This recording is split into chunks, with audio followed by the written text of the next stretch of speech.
আজকের এই আলোচনায় আমরা একটা বেশ গভীর প্রশ্ন নিয়ে কথা বলবো। তথ্যের এই যে বিশাল বিশৃঙ্খলা, এর মধ্যে থেকে আসল প্যাটার্নটা খুঁজে বের করা যায় কিভাবে? এর উত্তরটা কিন্তু লুকিয়ে আছে স্টোকাস্টিক কমপ্লেক্সিটি নামের একটা দারুণ শক্তিশালী আইডিয়ার মধ্যে, যেখানে বলা হচ্ছে সবচেয়ে সংক্ষিপ্ত ব্যাখ্যাটাই আসলে সেরা। আচ্ছা, চলুন বিষয়টা নিয়ে একটু ভাবা যাক। আমাদের চারপাশে তো ডেটার কোনো অভাব নেই, কিন্তু এই বিশাল ডেটার ভিড়ে কোনটা আসল সংকেত আর কোনটা শুধুই অপ্রয়োজনীয় আওয়াজ, সেটা আলাদা করা কিন্তু পরিসংখ্যান আর বিজ্ঞানের জন্য সবচেয়ে বড় চ্যালেঞ্জগুলোর একটা। আমরা কিভাবে নিশ্চিত হব যে যেটা খুঁজে পেয়েছি সেটা আসলেই একটা প্যাটার্ন, নাকি হঠাৎ করে মিলে যাওয়া কোনো একটা সংযোগকে আমরা ভুল করে প্যাটার্ন ভাবছি? এই বিরাট সমস্যার একটা যুগান্তকারী সমাধান নিয়ে আসেন জোরমা রিসানেন তার এই বইটাতে। তিনি আসলে আমাদের মডেলিং এবং শেখার পদ্ধতি নিয়ে একেবারে নতুন করে ভাবতে বাধ্য করেন। তো চলুন দেখি তিনি ঠিক কোন সমস্যাটা সমাধান করতে চাইছিলেন। সবার আগে আমাদের বুঝতে হবে যে এতদিন ধরে চলে আসা পদ্ধতিতে সমস্যাটা ঠিক কোথায়।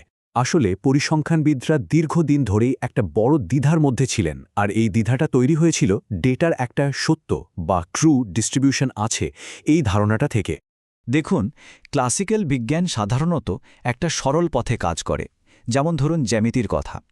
আমরা প্রথমে একটা নিখুঁত ত্রিভুজের ধারণা বা শতসিদ্ধ থেকে শুরু করি। এরপর সেখান থেকে সিদ্ধান্ত নিই যে এর ৩ কোণের যোগফল ১৮০ ডিগ্রি হবে। তারপর আমরা বাস্তব জগতের ত্রিভুজ মেপে দেখি সেটা আমাদের সিদ্ধান্তের কতটা কাছাকাছি যেতে পারে। মানে পুরো ব্যাপারটাই কিছু শতসিদ্ধের উপর নির্ভর করে দাঁড়িয়ে থাকে। পরিসংখ্যানেও কিন্তু ঠিক একই কাজটা করা হয়। আমরা ধরে নিই যে আমাদের হাতে যে অগোছালো ডেটাগুলো আছে সেগুলো আসলে একটা নিখুঁত, কাল্পনিক এবং সত্য সম্ভাবনা বিন্যাস বা ডিস্ট্রিবিউশন থেকে তৈরি হয়েছে। যেমন আমরা প্রায় ধরে নিই যে ডেটা একটা পারফেক্ট নর্মাল ডিস্ট্রিবিউশন মেনে চলে। আর এখানেই রিসানেন একটা একেবারে মোক্ষম প্রশ্ন তুলেছেন।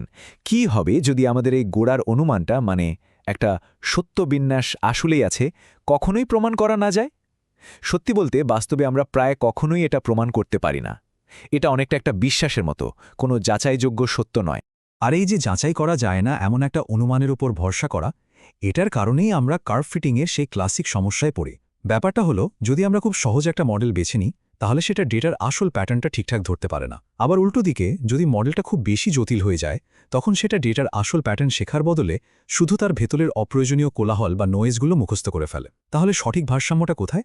এই দ্বিধা থেকে বেরোনোর জন্য পরিসংখ্যানের একটা নতুন ভাষার দরকার ছিল, আর রিসানেন এই নতুন ভাষাটা খুঁজে পেয়েছিলেন আরও দুটি বড় তত্ত্বের উপর ভর করে।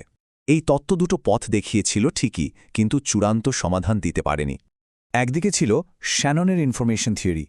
এটা ডেটার মধ্যে কতটা তথ্য আছে তা মাপতে পারত, কিন্তু শর্ত হলো আমাদের আগে থেকেই ডেটার আসল বিন্যাসটা জানতে হবে।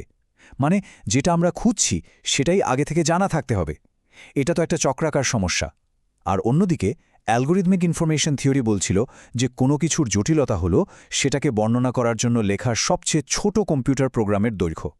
থিওরি হিসেবে দারুণ, কিন্তু সমস্যা হলো এই সবচেয়ে ছোট প্রোগ্রামটা খুঁজে বের করা গাণিতিকভাবেই অসম্ভব। তার মানে দুটো দরজায় কার্যত বন্ধ ছিল।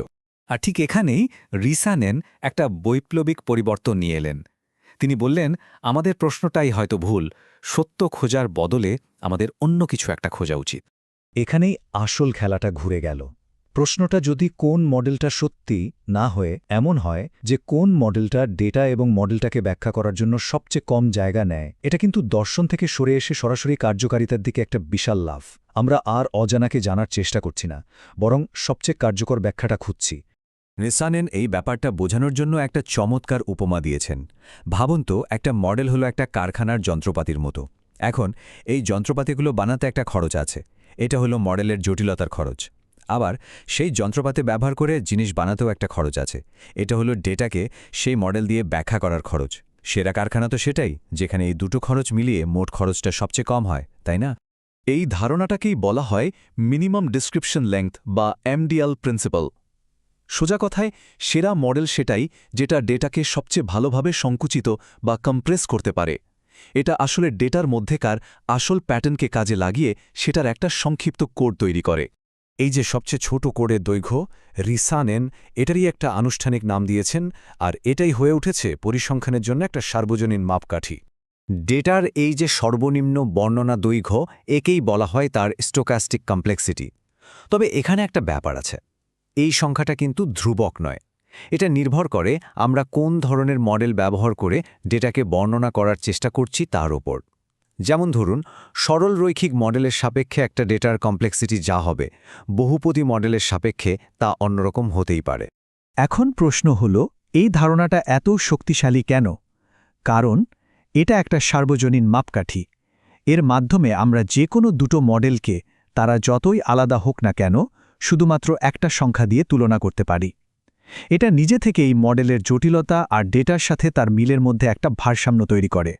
আর সবচেয়ে বড় কথা, শেখা মানে আর সত্য খোঁজা নয়, শেখা মানে হল সবচেয়ে ভালো কম্প্রেশন বা সংকোচনটা খুঁজে বের করা। এই নতুন দৃষ্টিভঙ্গির প্রভাব কিন্তু অনেক গভীর। এটা শুধু মডেল বেছে নেওয়ার একটা কৌশল নয়, এটা আসলে পরিসংখ্যান এবং শেখার ভিত্তি সম্পর্কে আমাদের পুরো ধারণাটাকেই বদলে দেয়। রিসানেনের নিজের একটা কথাই বোধহয় তার তত্ত্বের মূল দর্শনটাকে সবচেয়ে ভালোভাবে তুলে ধরে। তিনি বলছেন, সত্য বিন্যাসের ধারণার কোনো প্রয়োজনই নেই। এই একটা বাক্যই কিন্তু আমাদের একটা অনেক বেশি বাস্তবসম্মত পথে নিয়ে আসে। আমরা মেনে নিচ্ছি যে আমাদের সব মডেলই হয়তো ভুল, কিন্তু আমরা এখন জানি কিভাবে সেই ভুলগুলোর মধ্যে থেকে সবচেয়ে কাজের মডেলটা খুঁজে বের করতে হয়। তাহলে শেষ পর্যন্ত আমরা কি পেলাম? আমরা মডেল নির্বাচনের জন্য একটা দারুণ শক্তিশালী আর বাস্তবসম্মত সমাধান পেলাম। আমরা পরিসংখ্যানের বিভিন্ন ক্ষেত্রকে একটা নীতির ছাতার তলায় নিয়ে আসতে পারলাম। আর সবচেয়ে বড় কথা, আমরা একটা অজানা সত্য নিয়ে দার্শনিক বিতর্ক থেকে বেরিয়ে এসে একটা কার্যকর পদ্ধতিতে পৌঁছাতে পারলাম। রিসানেনের এই উক্তিটা সবকিছুকে এক সুতোয় গেঁথে ফেলে। কোনো ডেটা আসলে নিজে থেকে জটিল নয়, এর জটিলতা নির্ভর করে আমার কোন ভাষায় বা কোন মডেল ব্যবহার করে সেটাকে বর্ণনা করার চেষ্টা করছি তার উপর। সঠিক ভাষাটা খুঁজে পেলে সবচেয়ে জটিল ডেটাও অনেক সহজ হয়ে যেতে পারে। তাহলে শেষ পর্যন্ত প্রশ্নটা এইটাই দাঁড়ায়, যদি শেখার আসল উদ্দেশ্য সত্য খোঁজা না হয়, বরং সবচেয়ে কার্যকর সংকোচন বা সংক্ষিপ্ত ব্যাখ্যাটা খুঁজে বের করা হয়, তাহলে জ্ঞান এবং বিজ্ঞান সম্পর্কে আমাদের ধারণাই কি আমূল বদলে যাবে না? এটা কিন্তু ভাবার মতো একটা বিষয়।